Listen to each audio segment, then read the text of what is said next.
Greetings, I am Arsha Niksa, and today I'm going to present the seventh problem of the O-IYPT 20 problem set, namely the balls on a string.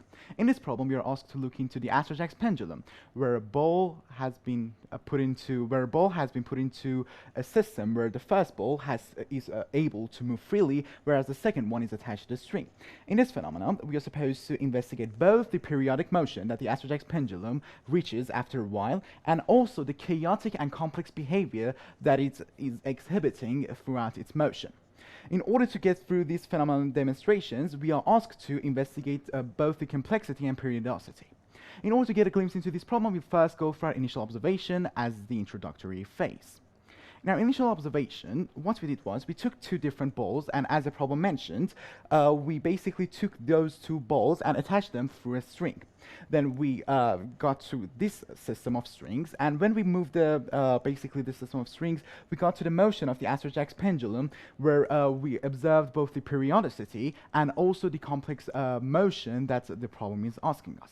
Two things are happening that are the key components to this issue. The first one is the internal collision that occurs between those balls, and the second one is the periodic motion that these two exhibit after a while. Now, in order to get a glimpse into what was researched about this problem, we go for a literature review.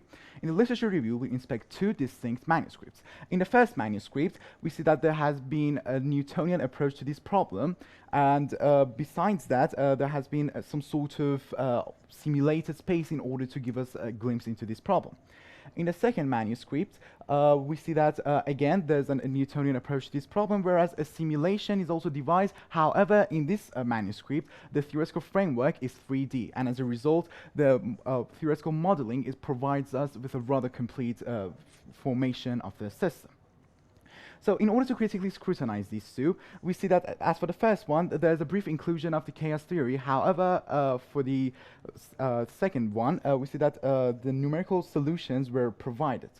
And the condition under which the ball is free is satisfied, even though in the modeling and simulation of the Arsha pendulum, which was the 3D one, we don't really see that the ball is basically considered to be free. And as a result of that, the theoretical modeling does not completely hold true. And yet, in the second one, there's an issue, and that is chaos identifiers, or ways of identifying chaos, is not basically observed and is not explained in detail. In this report, what we'll do is that we'll try to explain the issue of these two chaos identifiers and also improve on the advantages points of these two manuscripts. As for qualitative theory, we'll start from a simple pendulum, then we'll move on to a double pendulum, and then we'll try to explain what is an Arsha pendulum. A simple pendulum could be constructed by putting a simple ball on a string. And when we release it from an initial angle, the thing is that the gravitational potential energy would get to a certain value. And the conversion from the potential energy of our gravitational formations to the kinetic energy and vice versa would create its periodic motion. But what if we make this problem rather complex? What would happen? To make this more complicated, we could use a double pendulum. Like the previous one, we release the ball from initial condition, which is most of the times an initial angle, and those angles are imposing gravitational potential for these two balls. And accordingly, like the previous one, we see that there's conversion between the kinetic energy and also the gravitational potential. However, you might be wondering, why is this system from the simple pendulum? The reason behind that is that these two balls are dynamically coupled together, and as a result, if we have a vector v for the velocity of the first ball and a vector v2 for the second ball, the vectors would be basically interacting with each other, and as a result of that, the motion of the second ball would be also a function of the position and also the velocity of the first ball. So what about the Arsha pendulum? The difference between the previous ones in Arsha pendulum is that we consider the strings not to be rigid. Besides that, instead of just defining a 2D plane where the ball is moving, we define a 3D plane where the ball is able to move in all three dimensions. And yet, there are two other conditions. The first one is that, as the problem mentioned, the ball has to move freely along the string, thus this ball could go up and down based on its motion. And besides that, you have to move the free end periodically. And instead of having a ceiling, we'll have a hand that is imposing periodic motion constantly. But why is it periodic? Could we just say that it is because of the interplay between the potential energy and also kinetic energy? Well, in order to explain that, we have to explain two different components of this problem. The first one is internal collisions, and the second one is the periodic motion. The first part would be a damping component, which would be damped over time and thus would converge to zero, and the second component would be a non-damping component of this problem, and thus it would be present after a while in the system. In other words, if you assume that this is a damping part of our function, where we have a sudden rise, and this is a non-damping part, when we sum this together, the first and initial state of the system would be an irregular one, and the second initial state of the system would be all about the non-damping component, and as a result, the whole motion would change. You might be wondering, what is the reason behind having these damping components? There could be internal collisions and also string detachment and unstretchment that could lead to these different motion. So what about our experiments? Could we just see this in our observations?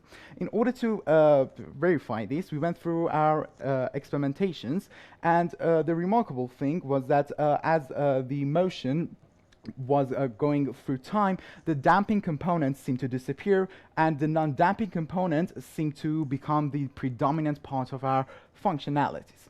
So we've defined a periodic motion. What about its chaotic behavior? As for the chaotic behavior, we have to define its conditions. The first condition is that the system has to be extremely sensitive to initial conditions, and the second one is that it must have dense periodic orbits. As for the first one, we see that because these two balls are dynamically coupled together, a small change in the basically velocity vector of the first one would cause drastic changes and drastic motion mode changes to the whole system. And besides that, when we change an angle, the angle of this ball with respect to the vertical by theta, the angle that is changed by the second one would increase drastically, and as a result of that, the vector of our tangential acceleration would also change.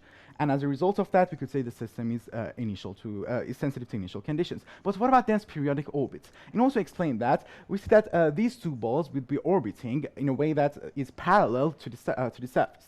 However, due to the matter of the fact that we have internal collisions and these two balls' orbits are overlapping with each other, the periodic orbits would be greatly, basically, dense. So we've defined both the periodic motion and the chaotic behavior. So you might be wondering, this is the qualitative and intuitive part. What about the mathematical description of the system?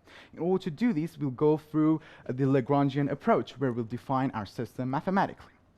As for the Lagrangian framework, the thing is that we have to define our energies in terms of the kinetic energy and also the potential energy. As for the Lagrangian, we define as t minus v, and if we want to define the kinetic energy, we define the velocity vectors of these balls in all three Cartesian directions, which are x, y, and z, or namely x dot, y dot, and z dot. And this could be generalized to both balls. And as for the velocity vectors, we have to define two vectors, which are v1 and v2, where we define x dot 1, x dot 2, and y dot 1 and z dot 1, and the same would happen to v2. But what about the potential energy? In order to define the potential energy, we'd have to define the gravitational potential energy that is basically defined into our system. And in order to do so, we have to take the vertical position of it. Namely, we have to take mg y1 plus mg y2. But you might be wondering, what is x1? What is x2? What do they mean? In order to explain that, we have to redefine our coordinates. As for defining our coordinates, we assume that we have a disk that is moving and the ball is attached to it. And then we define our Cartesian coordinates in 3 dimensions, where this is x, y, and z. And accordingly, we define 2 angles in the basically parallel plane, which is theta 1 and theta 2. And in the coordinated form of the angles, we have phi 1 and phi 2. As for these angles, we could define our basically lengths using the projections of these angles by defining our delta, which is the length between the end of the rod at the disk and also the first ball. And we could also define L naught minus delta for the distance between these two. In other words, the whole length of the ball would be defined as L naught. So thus, the coordinates for x1 and y1 and z1 would be as it follows. But what about x2, y2, and z2? That is where it gets rather complicated and more interesting.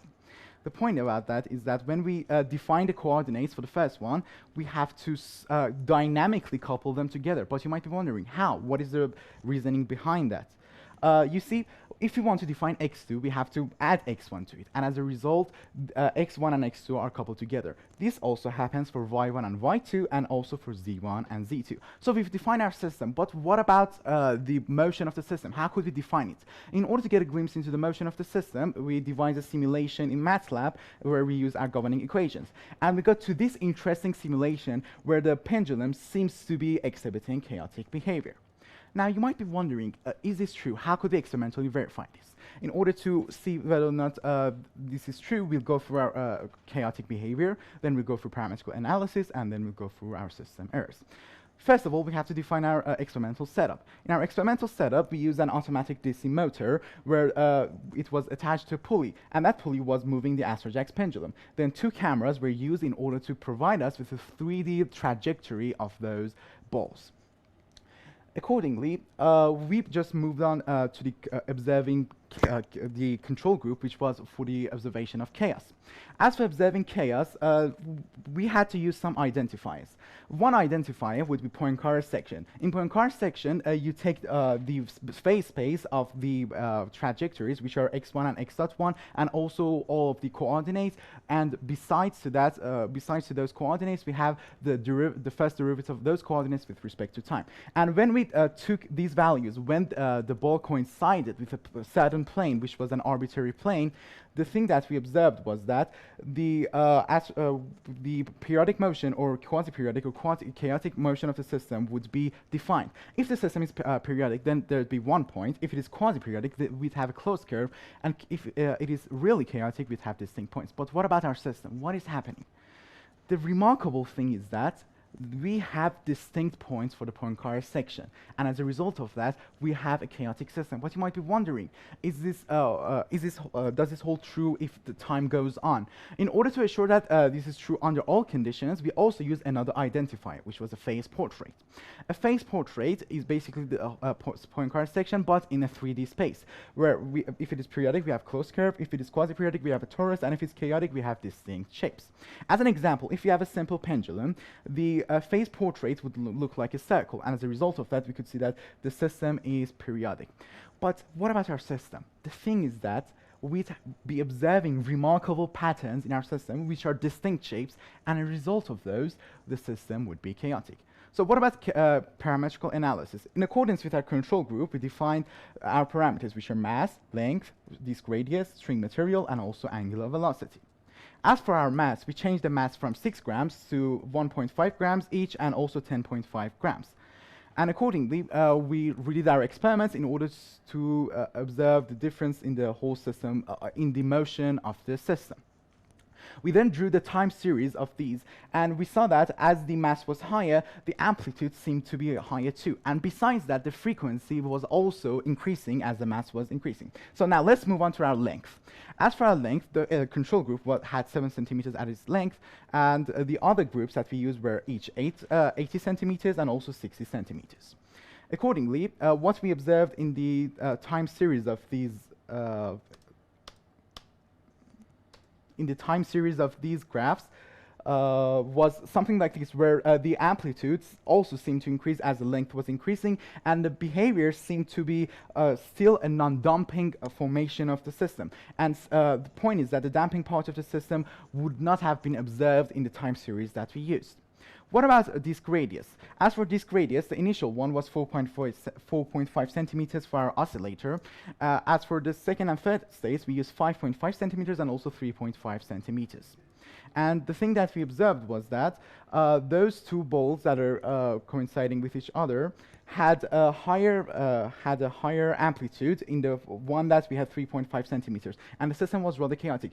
But if it was for 5.5 centimeters, the behavior seemed to be kind of quasi-periodic in our system. So we see that as the length was shorter, the system would have become more chaotic. But what about string material? As for our string material, the control group had twine, and as for our parametrical analysis, we used plastic and yarn.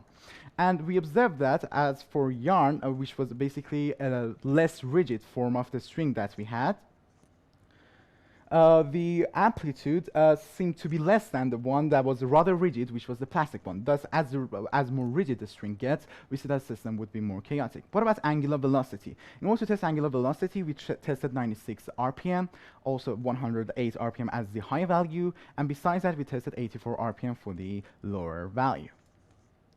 So in our basically experimentations, we saw that as the RPM was increasing, the behavior seemed to converge to a constant value.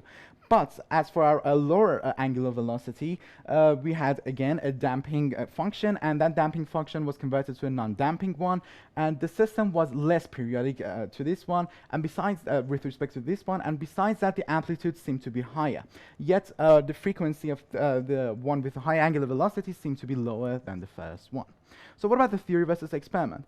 As we take a look at these two trajectories of our simulation and also experiment, the remarkable thing is that even though the whole damping and undamping parts seem to be similar to each other, they do not seem to follow the same trend. You might be wondering why.